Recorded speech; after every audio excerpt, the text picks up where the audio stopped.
They humiliated me at the rehearsal, but on the wedding day, I walked down the aisle with his greatest secret tucked inside my bouquet, the paternity test, proving that the child he called his cousin's miracle baby was actually his own. My name is Janelle Porter, and this is the story I never thought I'd share. I was 32 when Andre Coleman first stepped into my life, carrying himself with the easy charm of a man who believed the world would always bend slightly in his direction. He had that smooth, velvety confidence that made even small gestures feel like promises, and in the beginning, I let myself believe those promises were meant for me. After several years of building a quiet, steady career in community arts management, I had finally reached a place in my life where I wanted something lasting, something gentle, something that felt like home. My last relationship had ended with the kind of silence that leaves no room for closure. A man who simply faded out of my life. No explanation, no apology, leaving behind a hollow space that made me doubt my own worth. So when Andre looked at me with that glowing, attentive focus, I felt seen in a way I hadn't for years. I mistook his intensity for depth, his attention for respect, and his words for truth, not knowing then how fragile the illusion was. From the start, his family wrapped around us with an energy I couldn't fully read. Denise, his mother, greeted me with a tight, polished smile that didn't quite reach her eyes. She had mastered the art of pretending to approve while mentally underlining everything she disapproved of. She was tall, elegant, and sharply observant, and in every room she entered, her presence announced itself before she did. The first time I visited their home for a Sunday dinner, she hugged me lightly, stepped back, and let her gaze travel from my curls down to my heels. "You're even prettier in person," she said, then added after a beat, "Andre usually dates slimmer girls, but you have such a sweet face." I felt the words hit me like cold water, but Andre just laughed them off, brushing the comment aside as mom being mom. I followed his lead, pretending the remark was harmless, pretending I didn't notice how quickly it lodged itself inside me. Andre's cousin Tasha brought another layer to the dynamic. Outgoing, lively, always eager to fill silences with fast talk and gossip. She often paraded her little boy, Malik, through family gatherings, calling him our miracle baby and smiling with the pride of someone who carried a secret but assumed no one would ever guess it. Each time she saw me, she found a way to make a comment that seemed playful on the surface but curled with hidden meaning underneath. "Girl, you're lucky Andre ain't shallow," she said once while adjusting Malik's jacket. "Some men his age don't go for curves anymore, but hey, you make it work." She didn't even pause long enough to see the flicker on my face before she moved on to the next joke. That was the pattern. The Coleman family laughed, and I was expected to laugh too. But behind closed doors, when the makeup came off and the dress slipped to the floor, I found myself standing in front of the mirror, trying not to take inventory of every perceived flaw. My body had always been my home, soft, strong, womanly, yet suddenly it felt like a battlefield. I stopped eating after 6. I added an extra 30 minutes on the treadmill. I wore compression garments that left faint bruises on my skin.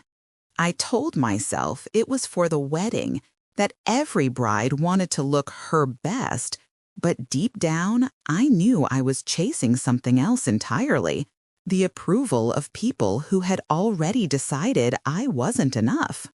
The red flags were subtle at first. almost invisible unless I squinted. Andre had a knack for brushing off my concerns as overreactions, encouraging me to stop taking everything so seriously. If I mentioned that Denise's comments hurt, he'd say, "Babe, you gotta toughen up. My family jokes. It's how we show love." When I told him Tasha's remarks bothered me, he'd laugh and promise to talk to her, though he never did. And then there were moments when Andre himself let the mask slip. A quick comment about my dress being a little tight, a suggestion that I skip dessert, a glance at my stomach when he thought I wasn't watching. Each time I tried to bring it up, he'd kiss my temple, call me sensitive, and assure me that he loved me just the way I am. The contradiction made me dizzy. The deeper we slipped into wedding planning, the clearer the pattern became. His family saw me as an outsider, trying to fit into a mold I wasn't shaped for. And Andre, whether he realized it or not, reinforced that belief with every careless remark. At our engagement party, for example, when I reached for a pastry on the dessert table, one of his uncles chuckled and said, "Leave some room for the wedding dress, sweetheart." Andre didn't correct him. He didn't place a protective hand on my back or whisper reassurance in my ear. He just shook his head with a smirk, as if he too found the joke amusing. The entire room watched me, waiting for my reaction, expecting me to absorb the insult with grace. And I did. I placed the pastry back onto the tray and laughed, quietly, politely, the way women learn to laugh when they feel the bruise forming beneath the surface. My job became my refuge. I'd spend long hours at the art center, working on community outreach programs, managing exhibitions, attending meetings with local organizations. People there valued my voice, my ideas, my presence. They didn't scrutinize my waistline or offer unsolicited commentary about my hips. At work, I felt anchored. At home, I felt like I was holding my breath. One of my colleagues, Maya, noticed the change in me before I was ready to admit it. "You're shrinking," she said one morning as we set up an event schedule. "Not your body, you.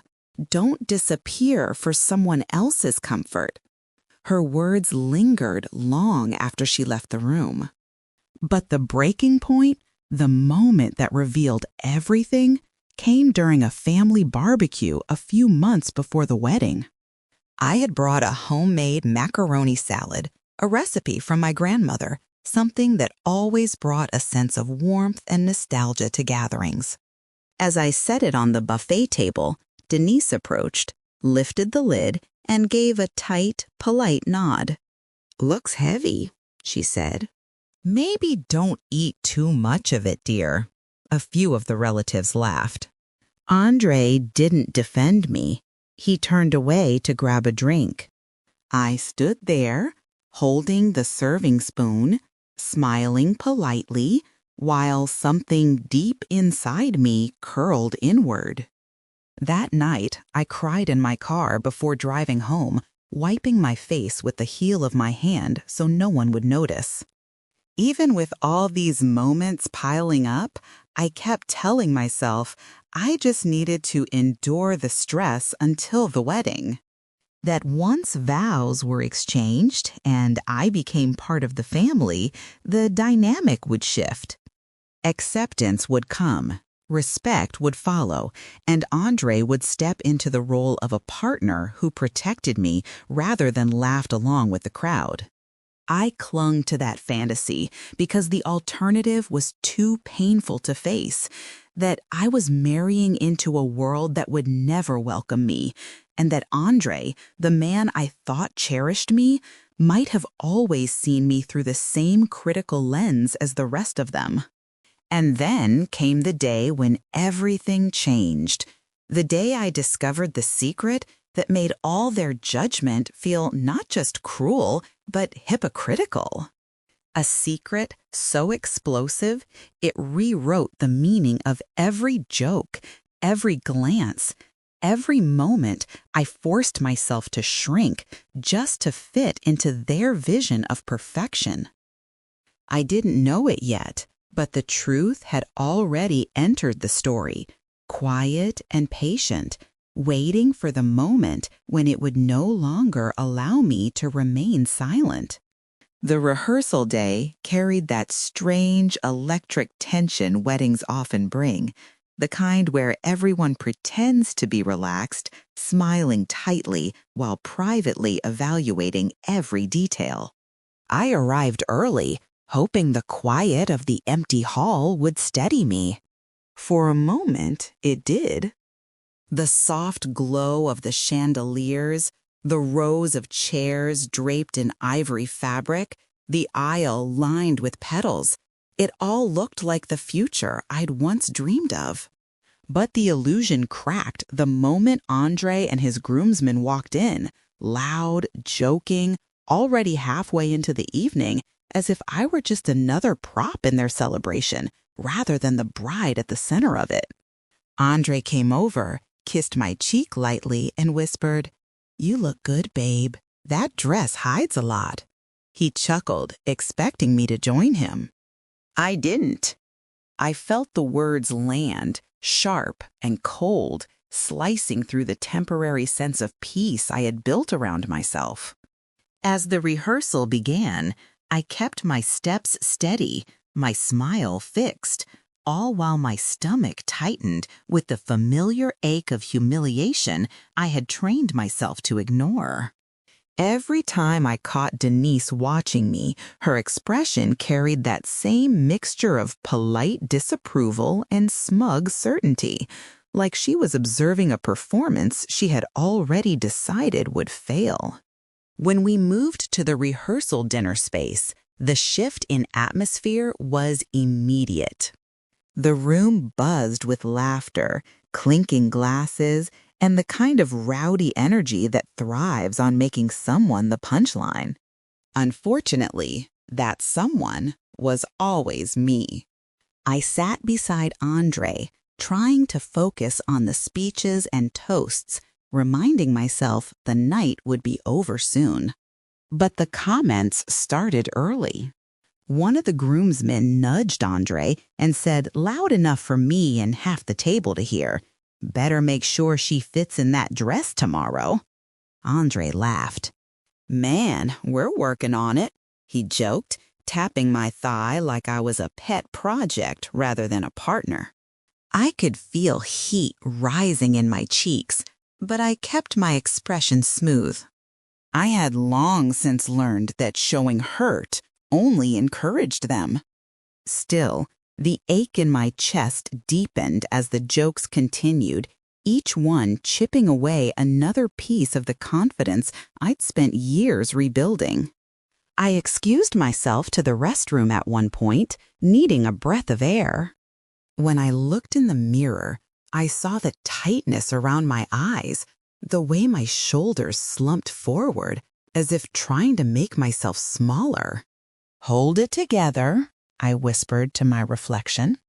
"Just get through tonight." The silence afterward weighed heavier than the words. When I returned, the table erupted with laughter over some story Andre was telling. I slid into my seat quietly, but it didn't take long before the attention shifted back to me.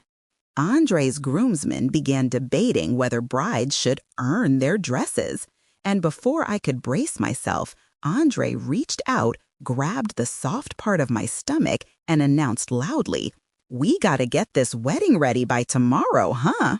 The room roared. One friend mimed doing sit-ups. Another whistled mockingly. The laughter echoed in my ears, each sound wave pushing me closer to the edge of something I couldn't name. Bria, his younger sister, flinched at the scene. She looked down at her plate, her discomfort almost a quiet apology. But Denise didn't flinch at all. She sipped her drink slowly, eyes glinting with satisfaction, as though this moment confirmed every quiet judgment she had ever made about me. The humiliation wrapped itself around my ribs, squeezing until it hurt to breathe. And yet, I didn't cry. I didn't snap. I didn't crumble. I kept my face still, carved from something harder than they believed I possessed. Inside, though, something shifted. A new clarity settled in, pulling my thoughts into sharp focus. Andre wasn't just inconsiderate. He wasn't simply insensitive. He saw me as someone who would always swallow the insult, always bend, always silence herself for the sake of peace. He believed I would marry him anyway, that I needed him more than I needed my dignity. And the worst part was that he wasn't entirely wrong. At least not until that moment.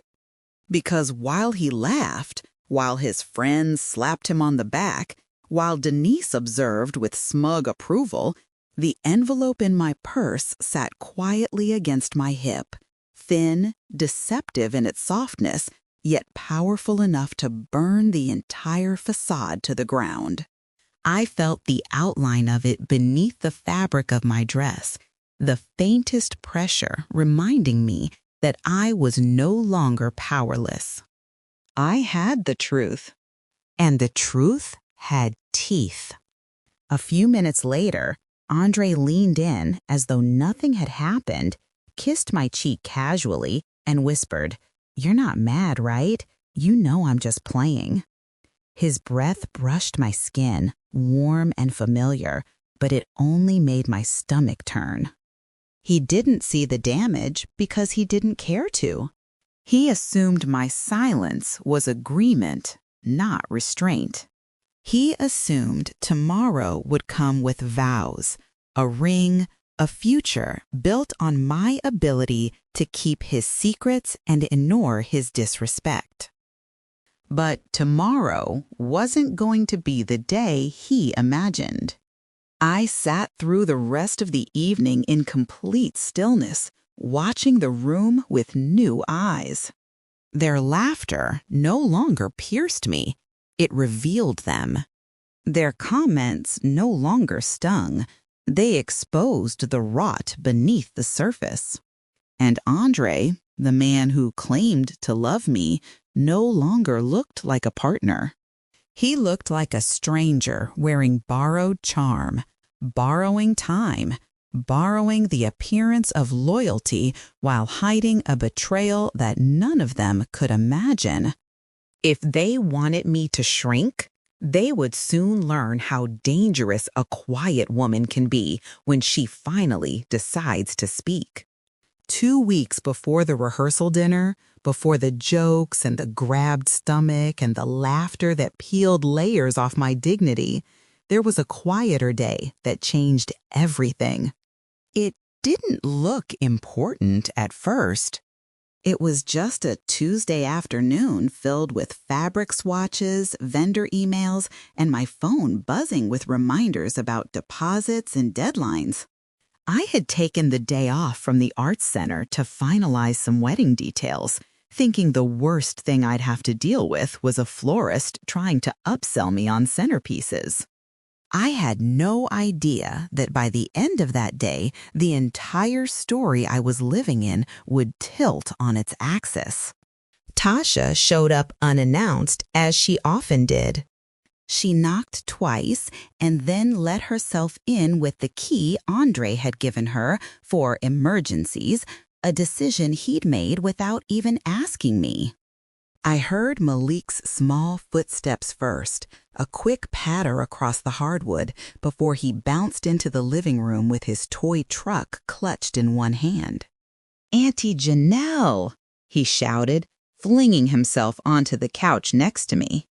His joy was uncomplicated, And for that reason alone, it softened something in me.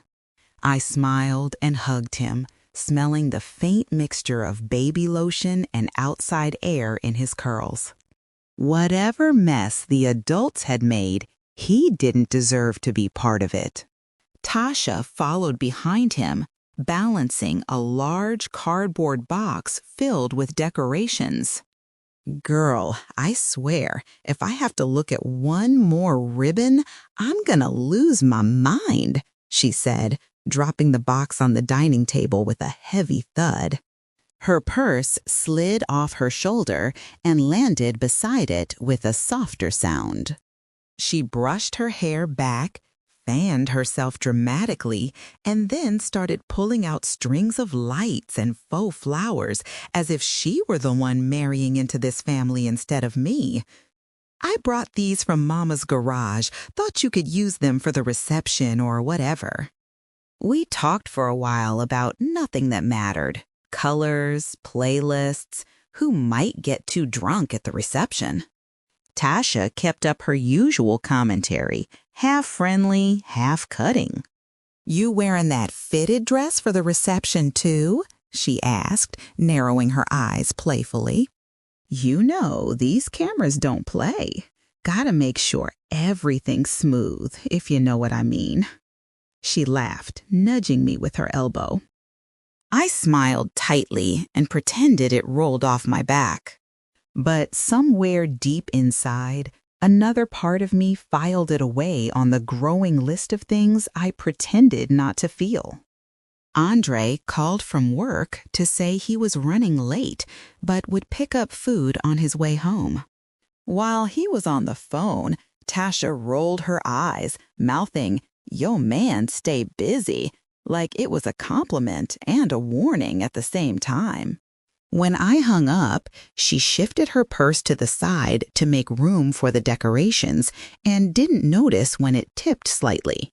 A few items slid out: lip gloss, keys, a crumpled receipt, and then a folded white envelope with a printed logo I recognized but couldn't immediately place. It landed on its edge, half hidden under a string of lights. I wasn't trying to snoop. At first, I just reached out to tidy the mess, sliding her things back toward her bag. But then my eyes caught the logo clearly, a genetic testing laboratory I'd seen advertised online, the kind people used for ancestry reports and paternity testing. For a second, my brain refused to connect the dots. It could have been anything, I told myself. Maybe she was checking her own ancestry. Maybe she was helping a friend. But then my gaze dropped to the small printed line beneath the logo, patient/client, Tasha Coleman.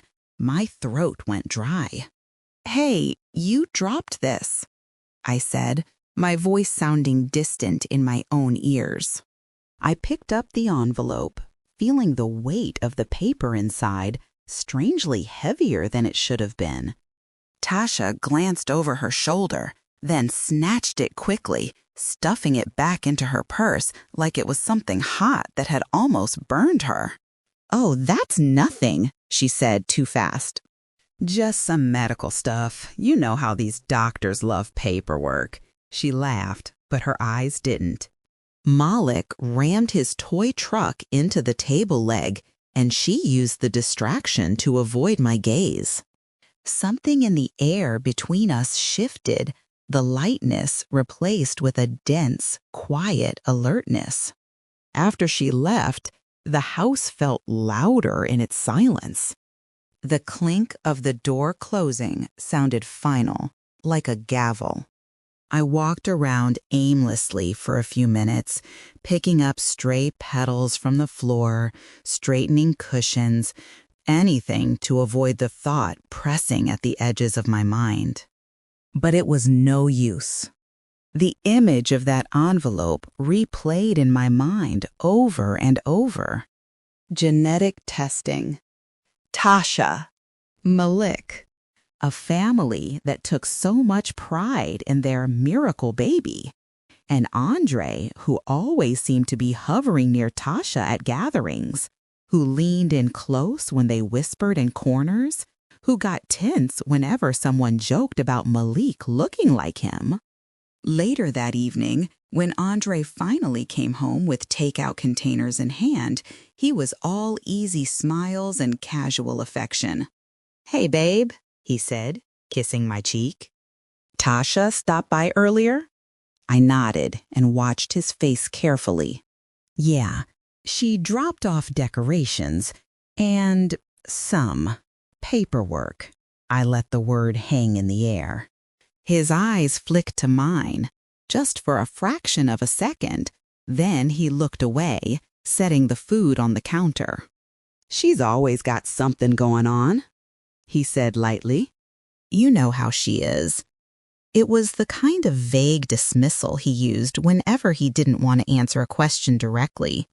That night, long after Andre fell asleep, I lay awake staring at the ceiling. My thoughts spun in tight circles. I remembered offhand comments I had brushed aside before. Tasha saying, "Andre's always been there for us," with a softness that didn't quite match a normal cousin relationship. Denise insisting that Malik was a gift to the whole family in a tone that carried more than pride. The way Malik clung to Andre at gatherings, calling him Dre with a familiarity that felt deeper than an uncle figure. The pattern was forming, whether I wanted to see it or not.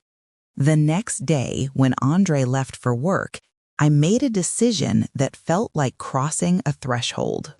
I called the clinic whose name I had glimpsed on the envelope, pretending to be Tasha, confirming whether her test results had already been sent out. It took some careful bluffing, a few pauses, and a lot of silent praying that the receptionist wouldn't ask too many follow-up questions. But eventually, I got what I needed, confirmation that the paternity results had been processed and mailed 2 weeks prior. My heart hammered against my ribs as I thanked her and hung up. From there, everything moved with a strange combination of urgency and numbness.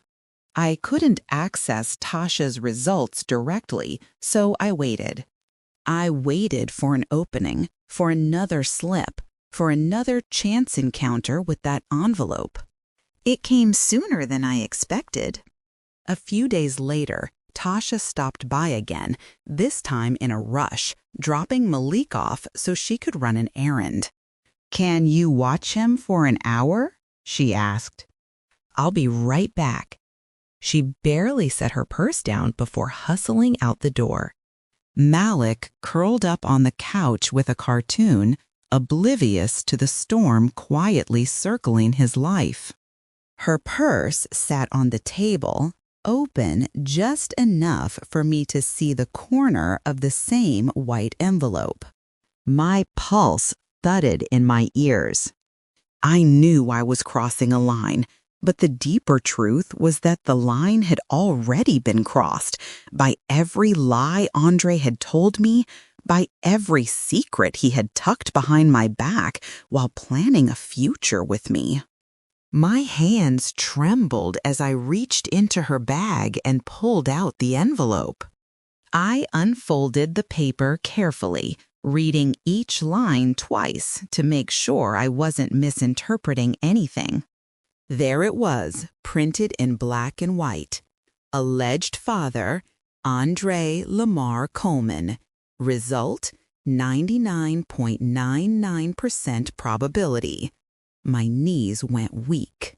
For a moment, I thought I might pass out. The room blurred at the edges, but the center of the page remained sharp and merciless. Andre wasn't just a man with a complicated family. He was Malik's father. He had lied to me, to his mother, to everyone, or at least let them pretend along with him. All while standing beside me, planning our wedding, critiquing my body and telling me I needed to be more grateful. I heard Malik giggle at something on the TV, the sound piercing through my shock and pulling me back into the room. I folded the paper with shaking hands, made a quick, clean copy on the home printer, then slipped the original back into the envelope exactly as I had found it. The copy went into my desk drawer, hidden under a stack of old program brochures from the Art Center. My breath came shallow and fast, but I didn't have the luxury of falling apart. When Tasha returned, I handed Malik back with a calm I didn't feel. She thanked me, hugged me, and left, never suspecting that the ground beneath her constructed reality had just shifted forever. From that moment on, my silence changed shape. It was no longer the silence of a woman trying not to make waves. It was the silence of a woman building a storm. I moved through the remaining days of wedding preparation on two parallel tracks. On one side, there was the visible life, dress fittings, vendor confirmations, seating charts, cake tastings. On the other side, there was my hidden work, printing another copy of the report at a shop across town, sealing one copy into an ivory envelope that matched our invitation suite, choosing when and where it would be revealed. Maya noticed the difference in me again. One afternoon at the office, as we reviewed project proposals, she studied my face for a long moment. "You look sharper," she said. "Like you made up your mind about something." I hesitated, tempted to tell her everything, but the words stayed lodged in my throat. Instead, I just shrugged. "I guess I'm finally done pretending things are fine when they're not," I answered. She nodded slowly, sensing there was more, but respecting my boundary. "Whatever it is," she said, "don't let them convince you your pain is an overreaction." The closer we got to the wedding, the more surreal everything felt. Denise called frequently to nitpick last-minute details, disguising control as concern. "We should see Tasha closer to us," she insisted one evening over the phone. "Family should be together." I stared at the paternity report on my coffee table, the irony almost too much to bear. Andre walked around our place like a man with everything under control, complaining about minor inconveniences and laughing loudly whenever anyone brought up the wedding night, as if his biggest concern in life was whether the DJ would get his song requests right. One night, as he flipped through TV channels, he glanced at me and said casually, "You nervous about the wedding?" I looked at him for a long time, trying to see the man I had fallen for beneath the layers of arrogance and secrecy. "I'm nervous about what comes after," I replied. He chuckled and stretched an arm around my shoulders. "I got you," he said. "You don't have to worry about anything." I nodded, resting my head against him, hiding the fact that I knew more about his life than he realized. The only real moment of risk came 3 days before the ceremony. I had taken the ivory envelope with the copied report to the venue to stash it in a safe place I could easily access on the wedding day. As I slipped it into a zipped pocket inside my garment bag, one of the coordinators walked into the dressing room unexpectedly. "Everything okay in here?" she asked. I turned quickly, heart hammering, clutching the hanger so tightly my knuckles went white. "Yeah," I said, forcing a smile. "Just making sure my dress is secure." She chatted for a minute about schedules and lighting cues, never suspecting that the real centerpiece of the event wouldn't be the floral arch or the cake, but a single sheet of paper folded inside an envelope. By the time the rehearsal dinner arrived, my plan was complete, even if I hadn't fully admitted it to myself. I knew when I would speak, where I would stand, and how I would hold that envelope so that everyone could see it. I knew that once I opened my mouth, there would be no going back, no pretending, no patching this over. But I also knew something else. I deserved a life in which my body wasn't a punchline, and my silence wasn't a requirement for someone else's comfort. So as Andre squeezed my stomach and made his joke about getting me wedding ready, he had no idea that I had already prepared the only transformation that mattered.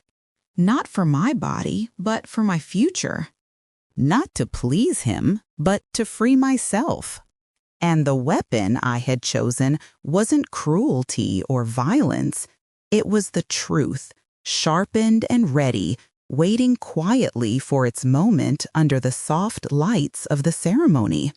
On the morning of the wedding, the world looked almost too calm, as if the sky itself had decided to hold its breath. I woke before the alarm, lying still beneath the quiet hum of the air conditioner, staring at the faint outline of my veil draped across the chair. For a moment, I let myself imagine what this day was supposed to be. A celebration, a promise, a future built with hands that cared for me rather than corrected me. But then, Andre's voice from the night before echoed in my mind, joking with his brother about making sure she doesn't faint from all that dress weight, and the illusion shattered like glass.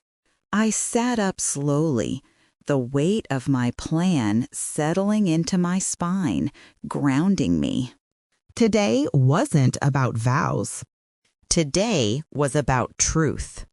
My stylist arrived first, bustling in with her kit and a smile bright enough to soften the tension in the room.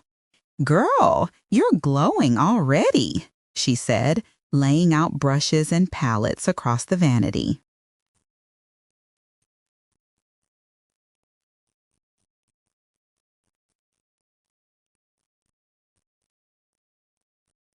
I smiled back, grateful for her energy. She didn't know what I carried in my garment bag, tucked beneath layers of satin and tulle. As she worked on my makeup, brushing gold tones across my eyelids and blending warmth into my cheeks, I watched my reflection shift into someone calm, composed, almost regal. "How you feelin'?" she asked softly, sensing something deeper in the quiet. I paused before answering. "Ready," I said. It was the truth, just not the one she imagined. The wedding coordinator entered next, clipboard in hand, announcing a series of minor delays and last-minute adjustments. Her voice faded into the background as I reached into my garment bag and felt the sealed ivory envelope. The copy of the paternity test was inside, edges sharp and unforgiving. I slid it into my bouquet, hiding it beneath the white roses so that only the corner peeked out like a folded secret waiting for breath.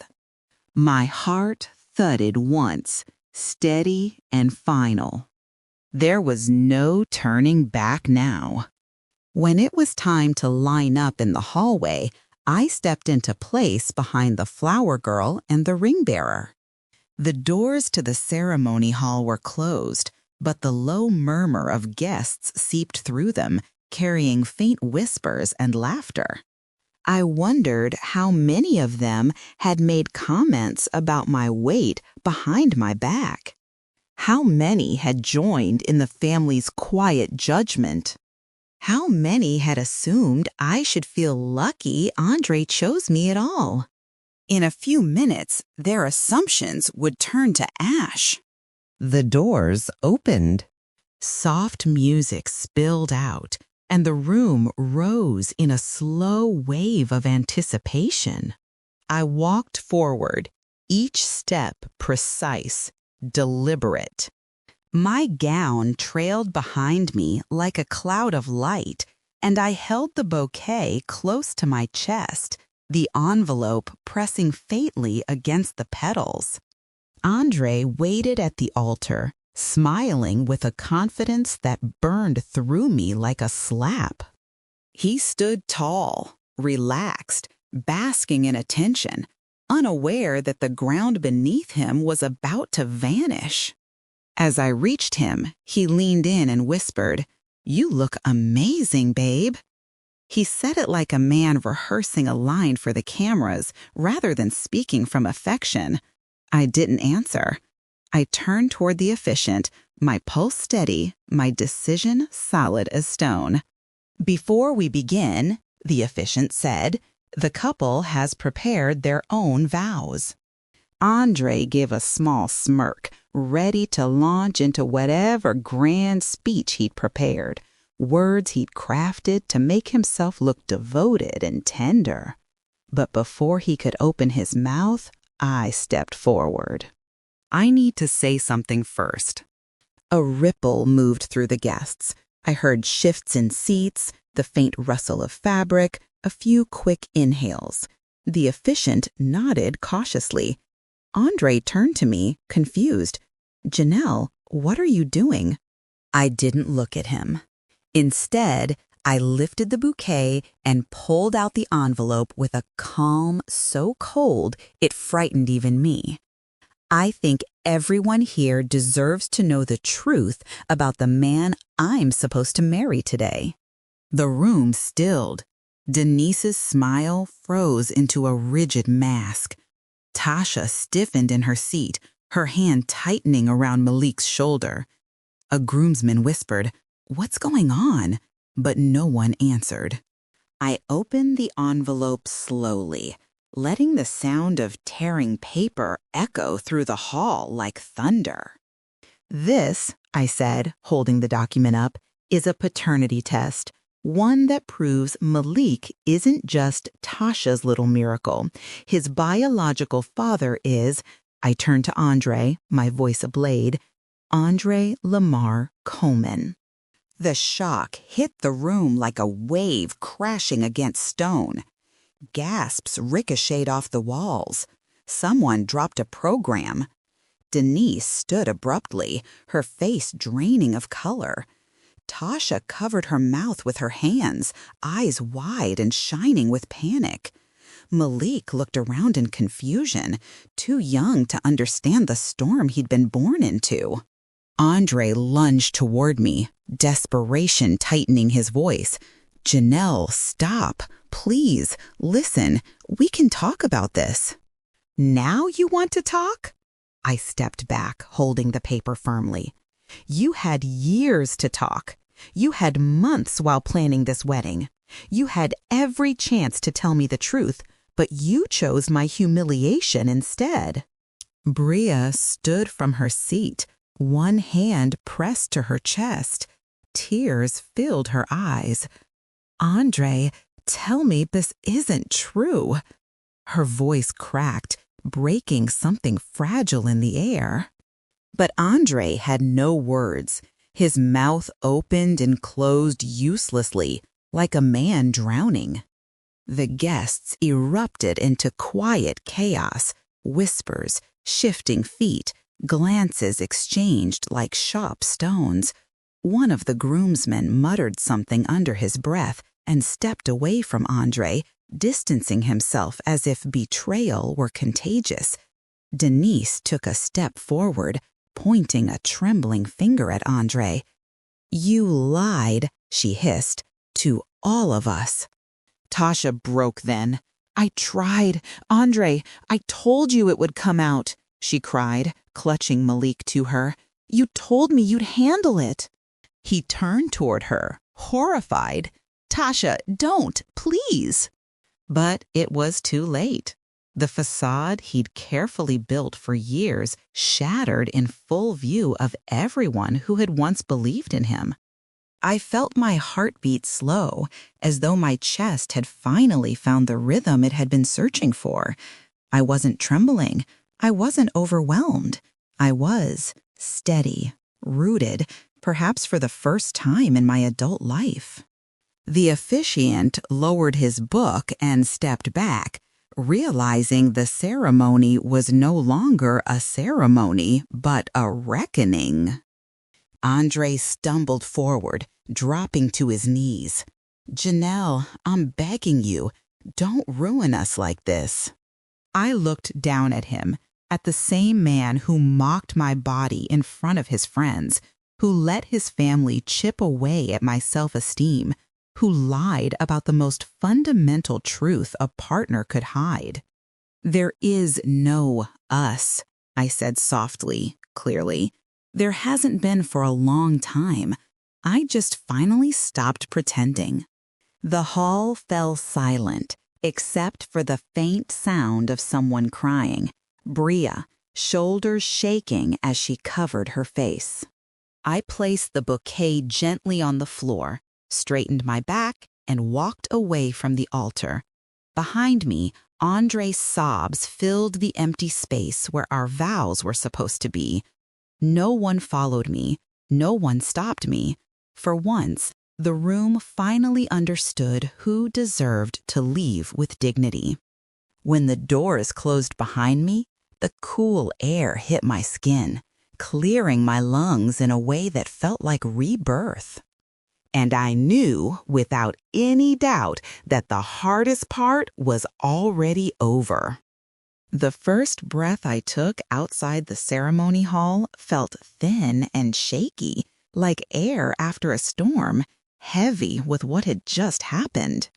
I stood there in the corridor for a moment, still in my wedding dress, veil pinned perfectly, lipstick untouched, bouquet abandoned on the floor behind me. My hands were trembling, but not from regret. It was as if my body was catching up to what my mind had already decided hours, days, months ago. I had finally said out loud what I'd known in my gut ever since I saw that paternity report. The man I was about to marry had never really chosen honesty, and he had never really chosen me. As I walked toward the small side exit that led to the parking lot, I could still hear the muffled chaos from inside the hall. Voices rose and fell, sharp and frantic. Somewhere in that noise was Andre, trying to put himself back together with apologies that only came when he had something to lose. For years, I'd lived inside that noise, the half-truths, the jokes disguised as love, the little cuts I told myself were my fault for being too sensitive. Now, standing in the quiet, I realized just how loud my silence had been all along and how much it had cost me. I thought back to all the times I had swallowed my hurt to keep the peace. The first time Denise called me a big girl and then added, "But you wear it well," I laughed because Andre laughed. When Tasha joked that I was lucky he ain't shallow, I laughed because the room expected me to. At the engagement party, when his uncle made that comment about leaving space in my dress, I laughed because not laughing would have made everyone uncomfortable. My silence had always been framed as maturity, as grace, as knowing how to play it cool. No one saw it for what it truly was, a survival strategy in a world that punishes Black women for daring to say, "That hurt me." But survival comes with a bill. Every time I chose not to speak, a small part of me shrank.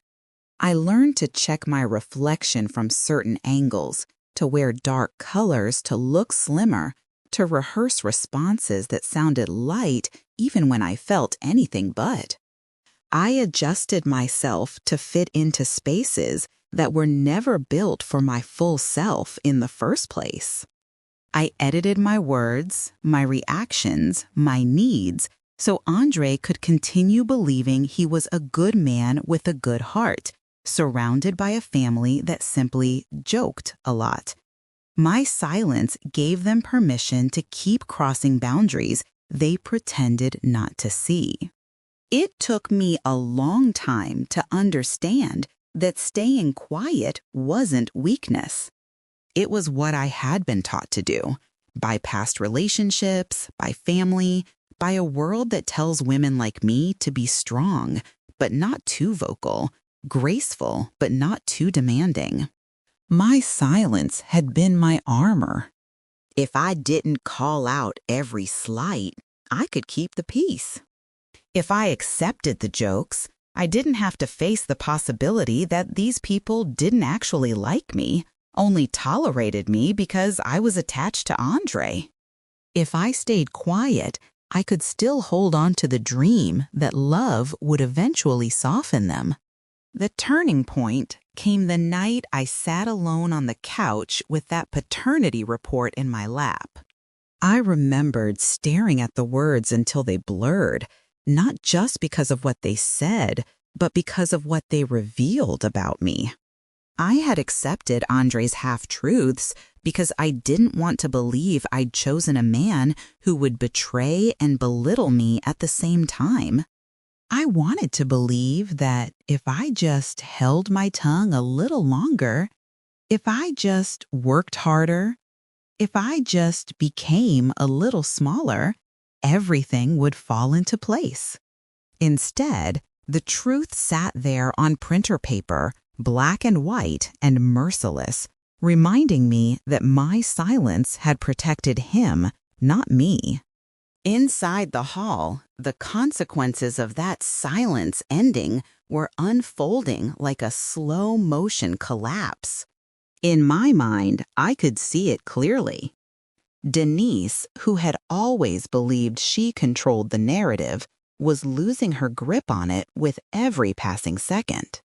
She'd built her identity on being the mother of a respectable son, a man who made good choices, who came from a strong family. Now she had to face the fact that the son she defended while undermining me had lied to her face about fathering a child within their own circle. Her shock would morph into anger, then embarrassment, then something uglier as she realized people she'd tried to impress for years had watched her family implode in real time. First came the shock, the moment when I unfolded the test in front of everyone and the ground under his carefully polished shoes dropped away. Then denial, the instinct to say it was a mistake, that I had misunderstood, that it wasn't what it looked like. Knowing him, he would try to pull me aside, reach for my hand, whisper, "We can fix this, Janelle. Don't do this to us." But there was no us left to save. His next move would be justification, saying it was complicated, that it happened before we got serious, that he always intended to tell me at the right time. Finally, as the whispers grew and the stares sharpened, he would be left with the one thing he'd never prepared for, the realization that his image was no longer under his control. The guests would play their part too. At first, they'd sit there frozen, eyes darting from me to Andre to Tasha to Denise, trying to decide whose reaction to follow. Then the whispers would start, quiet, vicious, unstoppable. Did you know? I heard they were always close. I knew something was off. Some would rush to comfort Tasha, others to comfort Denise, but no one would know exactly what to say because the lie had been so large and so intimate. A few might even feel ashamed of the way they had laughed at those body jokes, realizing suddenly how much cruelty they'd excused under the banner of family teasing. In the days and weeks that followed, the re-evaluation would deepen. People who had once praised Andre as reliable and responsible would start revisiting old interactions through a sharper lens. That time, he disappeared for hours at a barbecue. The way he always shut down conversations about kids with a quick joke. The way Malik seemed to orbit him with an attachment no one truly questioned. Little moments that seemed insignificant at the time would reorganize themselves into a picture no one could ignore. The family's loyalty, once automatic, would fracture into small, uneasy camps. Those who blamed Tasha, those who blamed Andre, and those who quietly admitted they had seen signs and chosen to look away. And then there was me. For years, I had been the one adjusting, the one absorbing, the one smoothing edges no one thanked me for. Now I was the one who had detonated the truth in the middle of their perfect tableau. Some would call me cruel, dramatic, vindictive. They'd say I could have walked away quietly, ended the engagement without making a scene. They'd call it revenge. Maybe it was. But standing there in the parking lot, still fully dressed as a bride, with nowhere to walk down the aisle to, it didn't feel like vengeance. It felt like self-respect, arriving late but right on time. I walked toward my car slowly, each step feeling heavier than the last, and yet somehow lighter too. My phone buzzed in my clutch. I almost ignored it, but curiosity got the better of me. It was a message from Bria. "I'm so sorry," it read. "I didn't know. You didn't deserve any of this. If you need anything, I'm here, not as Andre's sister, just as someone who saw what they did to you and knows it was wrong." Tears pricked at the corners of my eyes. I leaned against the cool metal of the car and let out a breath I felt like I'd been holding for years. That message didn't erase the pain, but it mattered. It was proof that someone inside that family was willing to step out of the script and name what had happened to me as injustice, not overreaction. For the first time, I wasn't the only one questioning the narrative. Over the next few weeks, the fallout spread quietly but steadily. I heard through mutual acquaintances that Andre tried to spin the story, telling people I had gone too far, that I ambushed him, that I ruined everything over something that happened before. But the paternity test was real, and so were the years he'd spent hiding it. The more he talked, the more people saw the pattern he'd relied on with me. Minimize, deflect, turn the focus onto the reaction instead of the action. Some believed him, some didn't. The difference no longer kept me up at night. There were ugly moments too. Late-night calls from numbers I didn't recognize. A voicemail from Denise, her voice brittle with rage, accusing me of humiliating her family, of destroying a child's life by exposing the secret. I listened once, then deleted it. I refused to carry the weight of choices I hadn't made. Andre and Tasha had created this lie, and they had built their lives around it. All I had done was remove the curtain. What surprised me most wasn't the collapse of their illusion. It was the quiet reconstruction of my own inner world. In the absence of wedding planning, fittings, and constant criticism, my days became strangely spacious. I went back to the art center and threw myself into work, not as a way to escape, but as a way to reconnect with the parts of myself that had nothing to do with being someone's fiancé. I stayed late to help organize a youth showcase, mentored a younger coordinator, and watched people respond to my ideas not because of who I was about to marry, but because of what I brought to the table.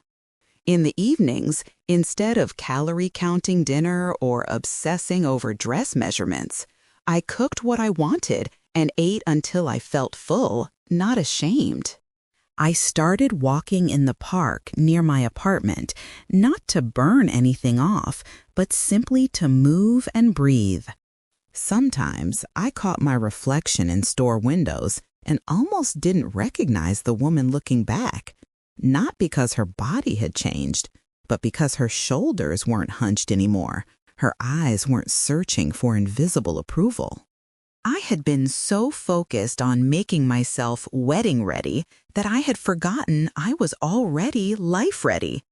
People asked me if I ever regretted what I'd done, if I ever wished I had kept the secret, married Andre, and confronted him privately later. My answer surprised even me. I didn't regret exposing the truth. What I regretted was how long I had tolerated the lies. I mourned the years I'd spent teaching myself to be small so someone else could feel big.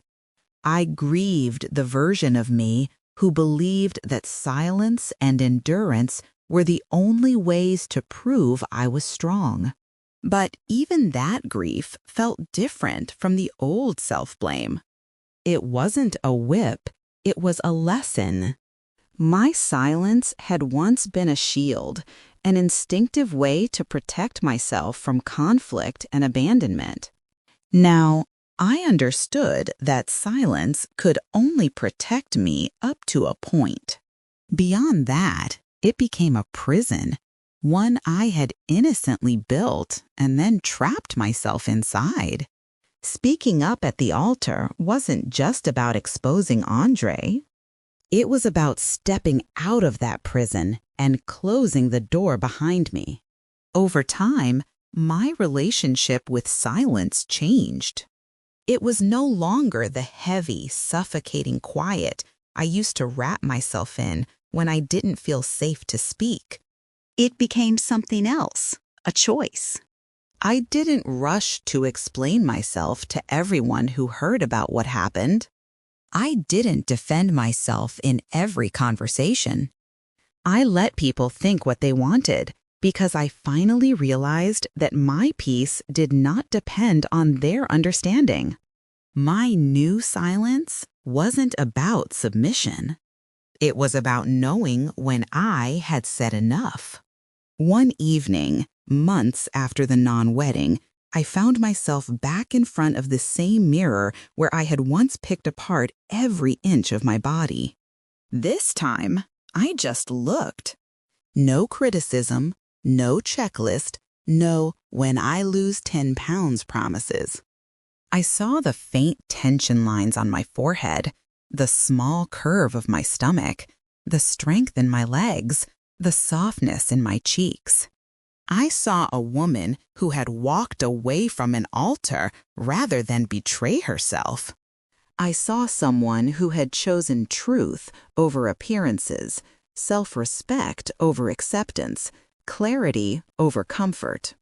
"I'm proud of you," I whispered to my reflection. It felt strange at first, talking to myself like that, but I meant it. I had not won the fairy tale. I had not gotten the happily ever after people imagined when they saw a white dress and a floral arch. What I won was something far rarer, the ability to live with myself without flinching. The story other people told about that day would shift and twist depending on who was speaking. Some would always see me as the woman who blew up her own wedding out of spite. Others would quietly admire the fact that I refused to marry a liar just to avoid making a scene. But the story that mattered most was the one I carried inside me. A woman who spent years whispering her pain into the dark finally chose to say it out loud in the brightest room she'd ever stood in. And when I walked away, I wasn't empty-handed. I left with something invisible but unshakable, a new understanding of my own worth, a new boundary around what I would never tolerate again, a new kind of silence that felt like peace instead of punishment. I didn't win him back. I didn't fix his family. I didn't rewrite the past. I won myself back. And that, I realized, was the only ending that ever truly belonged to me.